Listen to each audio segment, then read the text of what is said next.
Hi, students, let's get started with the subject English, Beehive, Chapter 1 The Fun They Had. The story we shall read is set in the future, when books and schools as we now know them will perhaps not exist. How will children study then?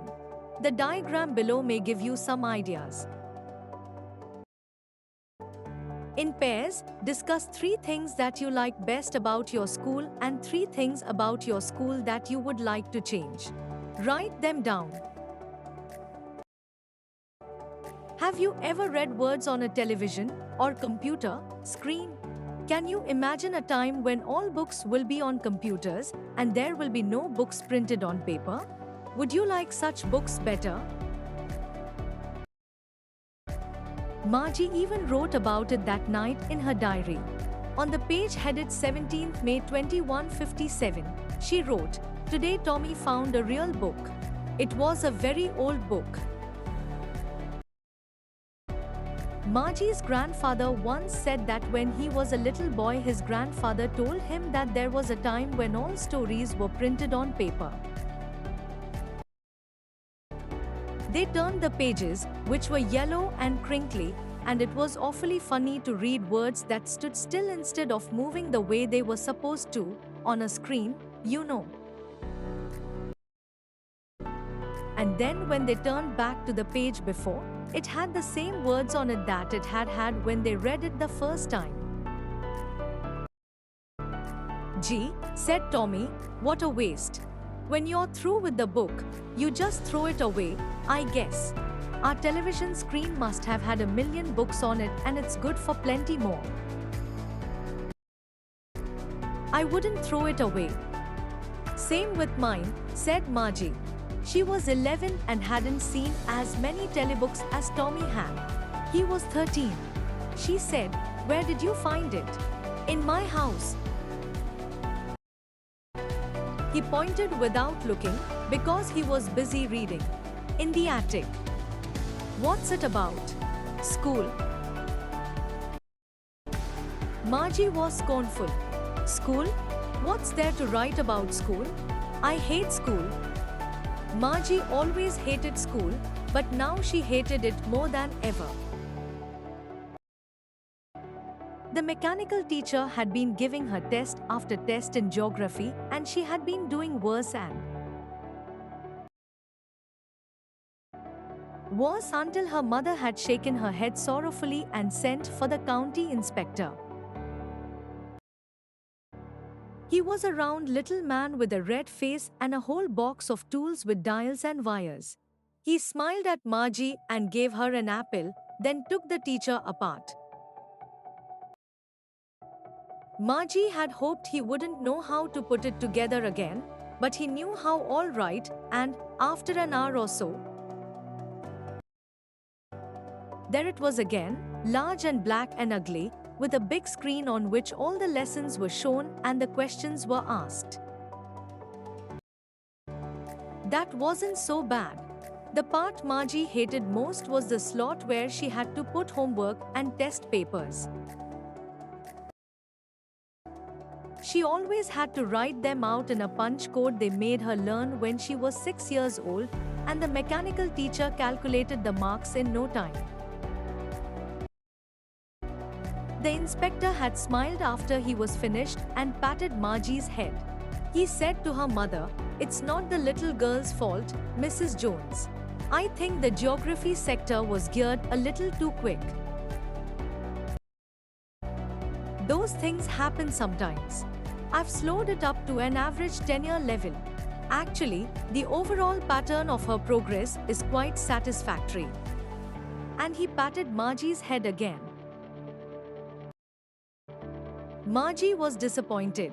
She had been hoping they would take the teacher away altogether.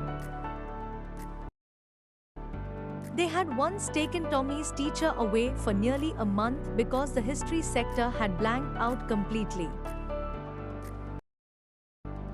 So she said to Tommy, "Why would anyone write about school?" Tommy looked at her with very superior eyes. "Because it's not our kind of school, stupid." This is the old kind of school that they had hundreds and hundreds of years ago. He added loftily, pronouncing the word carefully, centuries ago. Margie was hurt. Well, I don't know what kind of school they had all that time ago. She read the book over his shoulder for a while, then said, anyway, they had a teacher. Sure, they had a teacher, but it wasn't a regular teacher. It was a man. A man? How could a man be a teacher? Well, he just told the boys and girls things and gave them homework and asked them questions. A man isn't smart enough. Sure he is. My father knows as much as my teacher. He knows almost as much, I betcha. Margie wasn't prepared to dispute that. She said, I wouldn't want a strange man in my house to teach me. Tommy screamed with laughter. You don't know much, Margie. The teachers didn't live in the house. They had a special building and all the kids went there. And all the kids learned the same thing. Sure, if they were the same age. But my mother says a teacher has to be adjusted to fit the mind of each boy and girl it teaches, and that each kid has to be taught differently. Just the same, they didn't do it that way then.